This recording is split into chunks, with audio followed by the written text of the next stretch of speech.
Hi guys, welcome back to our channel. So आज जो है मैं अपना एक बहुत बड़ा टैलेंट का खुलासा करने वाली हूँ, that is stand up comedy.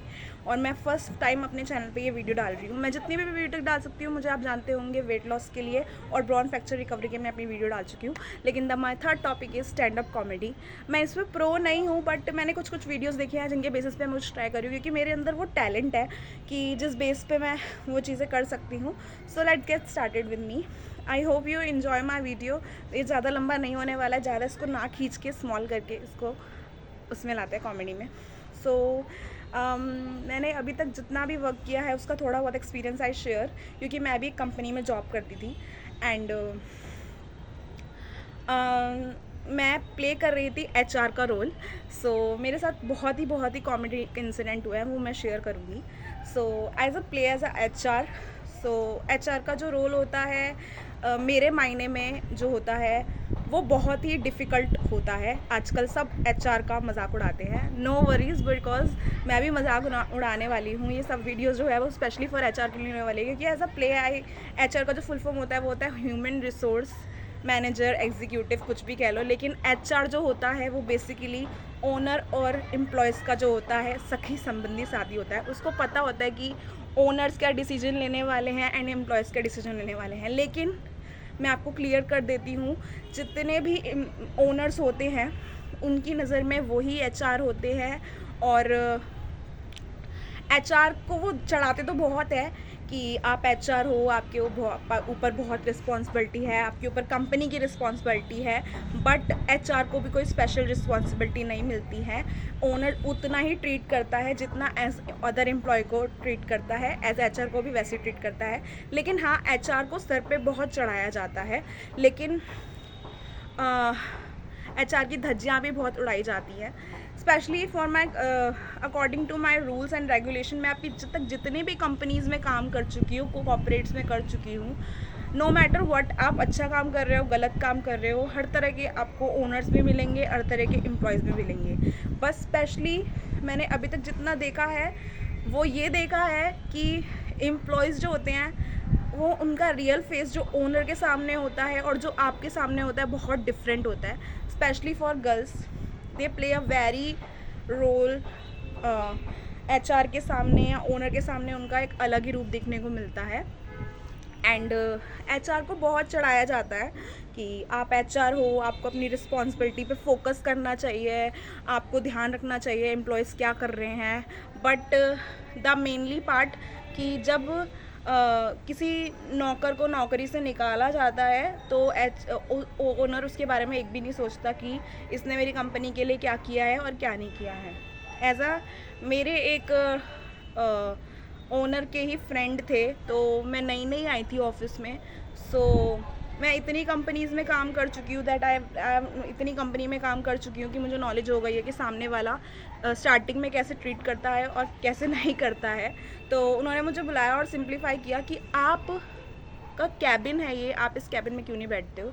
सो मेरे माइंड में जो थॉट आया कि हाँ, अभी अभी तो नया नया काम है इसलिए चढ़ा रहे हैं, ये कॉर्पोरेट्स वाले ऐसे ही होते हैं। मेरे माइंड में मन में चीज़ें बहुत आ रही थी आंसर, बट मैं उस आंसर्स को नहीं बोल पाती थी। लेकिन मैं आज इस वीडियो में बोलूँगी। तो उन्होंने मुझे ऐसे बोला कि आप क्यों इस कैबिन में नहीं बैठते हो। तो मैंने कहा हाँ, चढ़ा लो जितना चढ़ाना है, और मुझे पता है एट द रियलिटी क्या होने वाली है, और ऐसे ही चलता रहता है। और बट जितनी इनसिक्योरिटी आपको दूसरों को लेके नहीं होती है, सामने वाले को उतनी इनसिक्योरिटी आपको लेकर हो जाती है। मेनली पार्ट जब कहीं ना कहीं एम्प्लॉयज़ होते हैं जो सोचते हैं कि मैं अपनी मेहनत से काम करूँगी, अपनी मेहनत से जाऊँगी। लेकिन कई लोग ऐसे भी होते हैं, एम्प्लॉयज़ होते हैं जो बीच में आपका ओवरकम करने की कोशिश करते हैं। वर्क मतलब वो काम आपसे लेते हैं, लेकिन एज अ उसको ओनर को दिखाते हैं काम सारा उन पे किया, उनके ऊपर बहुत बर्डन चल रहा है, जबकि वो एम्प्लॉयज़ ने काम किया भी नहीं होता। और वो इतने माइंडली प्ले करते हैं आपके माइंड से। आपको वो सबके सामने तो दिखाएंगे कि हाँ, हम क्या कहते हैं, आपसे काम ले लिया है हमने, और मतलब आपको दिखाएंगे कि वो आपके बहुत अच्छे फ्रेंड है। लेकिन एज अ ओनर के सामने आपको ही बोलेंगे कि ये काम नहीं करती है, ये सारा दिन हंसती रहती है, ये ऐसे बोलती है, ये ऐसे खाती है, ये ऐसे पीती है। So I don't like this type of employees. और बहुत सारे हर जगह पे ऐसे एम्प्लॉयज़ मिलते हैं, मैं नाम नहीं लेना चाहूँगी किसी भी का, लेकिन मैं आपको स्पेशली बोल रही हूँ, आपको 2 एडवाइस से मेरी मानना है। फर्स्ट थिंग जो मेरी एडवाइस है वो ये है सबके लिए कि आपको अगर कोई भी चीज़ गलत लग रही है, आपकी इंटर्नशिप है या आप इस किसी भी कंपनी के एम्प्लॉयज़ हो, तो आपको वो चीज़ जो है उस टाइम पे बर्दाश्त नहीं करनी है। क्योंकि अगर आप किसी एम्प्लॉयज़ की डांट, कोई भी एम्प्लॉय है, अगर आप उसकी डांट किसी ओनर के सामने सुन लोगे, जो कंपनी का ओनर है और एम्प्लॉय आपको डांट रहा है, उसकी आप इंटर्न पे काम कर रहे हो लेकिन आप उसकी डांट सुन लोगे, तो वो नेक्स्ट टाइम भी वैसा ही करेगा, आपको नीचा दिखाने के लिए। बट आपको उस टाइम पे डरना नहीं है, रिप्लाई देना है अपनी जॉब के साइड में रख के, क्योंकि इतनी जल्दी कोई किसी को नहीं निकालता है, ये साइड में रख के आपको उसको रिप्लाई करना है। क्योंकि मैं बताती हूँ, क्योंकि जब आप उसको रिप्लाई करोगे तो उसको एक सीख मिलेगी, उसको पता चलेगा आपके बारे में कि आप उस चीज़ को बर्दाश्त नहीं कर रहे हो और आप जवाब दे दोगे तो वो आपसे पंगे नहीं लेगा। और दूसरी थिंग, उसको पता है कि मैं इससे बात करूँगा, ये ऑनर के सामने मेरी बेइज्जती कर देगा, तो वो आपसे पंगा नहीं लेगा, वो आपसे थोड़ा बच के रहेगा। लेकिन मैं आपको बता दूँ, अगर आपने उसको उस टाइम पे छोड़ दिया, अगर आपने उसको उस टाइम पे जवाब नहीं दिया दूसरे एम्प्लॉयज़ को जो ऑनर के सामने खड़ा है, तो वो हर टाइम आपको इंसल्ट करेगा। ये मैंने कई बार देखा है, तो मैं आपको ये सोल्यूशन दे रही हूँ 2 तरह के, ठीक है। तो मैं आज जो बात करने वाली हूँ वो बात करने वाली हूँ जो होते हैं वर्क फ्रॉम होम करते हैं और जो वर्क फ्रॉम नहीं होम करते हैं।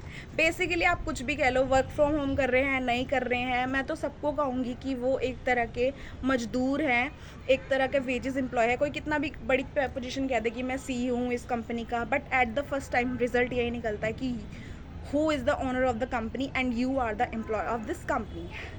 सो मैंने जितना भी एम्प्लॉयज़ में देखा है, मतलब मेरे माइंड में कुछ और चल रहा होता था और बहुत सारी चीज़ ऐसी होती थी जो सामने कुछ और होता था। आप कभी भी देख लेना, मोस्टली जो ओनर्स होते हैं वो अपने एम्प्लॉयज़ को तभी निकालते हैं जब उनका जो है सैलरी बढ़ाने का टाइम आता है, या तो वो रीज़न ढूंढ लेते हैं कि इसकी हम सैलरी ना बढ़ाएं और ये रुक भी जाए क्योंकि वो अच्छा एम्प्लॉय होता है, नहीं तो वो एम्प्लॉयज़ को निकालने के लिए तैयारी कार्ड ढूंढते हैं।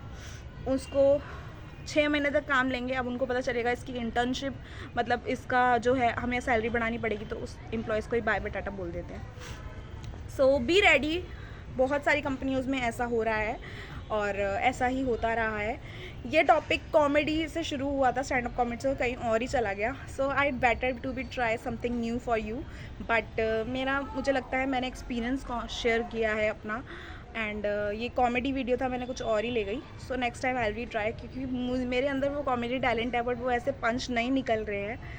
सो आई डोंट नो वो निकलेगा कि नहीं निकलेगा, but I uploaded this video for the more confidence. Thank you for watching guys.